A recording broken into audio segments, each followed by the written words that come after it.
Hello மக்களே, நம்ம என்ன ரெசிபி செய்யணும் பார்த்தீங்கன்னா, அப்போ செய்யணும். அது எப்படி செய்யலாம் பார்க்கலாம். ஃபஸ்ட்டு பனானா எடுத்து நல்லா அரைச்சிக்கலாம். நெக்ஸ்ட்டு கோதுமை ஒரு கப் எடுத்துக்கலாம். நம்ம அரைச்ச பேஸ்ட்டும் இது கோதுமை நல்லா மிக்ஸ் பண்ணிக்கலாம்.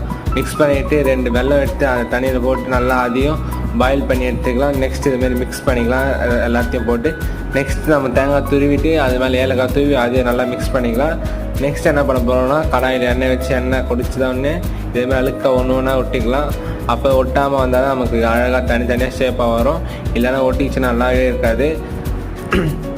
பாருங்கள் எப்படி இருக்குதுன்னு. இதுமாரி நல்லா ப்ரௌனிஷ் கலர் வந்தோடனே நல்லா திருப்பி விட்டணும். அப்போ தான் நம்ம 2 சைடு திருப்பி விட்டால் தான் நல்லா ப்ரௌனிஷாக நம்ம சாப்பிடும்போது நல்லா வெந்து இருக்கும். உங்கள் வீட்டில் மறக்காமல் ட்ரை பண்ணி பாருங்கள். இதை செய்யணுன்னா ஃபஸ்ட்டு நம்ம என்ன பண்ணணும்னா, காலையில் செய்ய போகிறோம்னா நைட்டே இதை ரெடி பண்ணி வச்சுக்கணும். இல்லை ஈவினிங் ஸ்நாக்ஸை செய்ய போகிறோம்னா காலையில் நம்ம ரெடி பண்ணி வச்சுக்கலாம். அப்போ மாவு புளிச்சு வரும். தேங்க்ஸ் ஃபார் வாட்சிங்.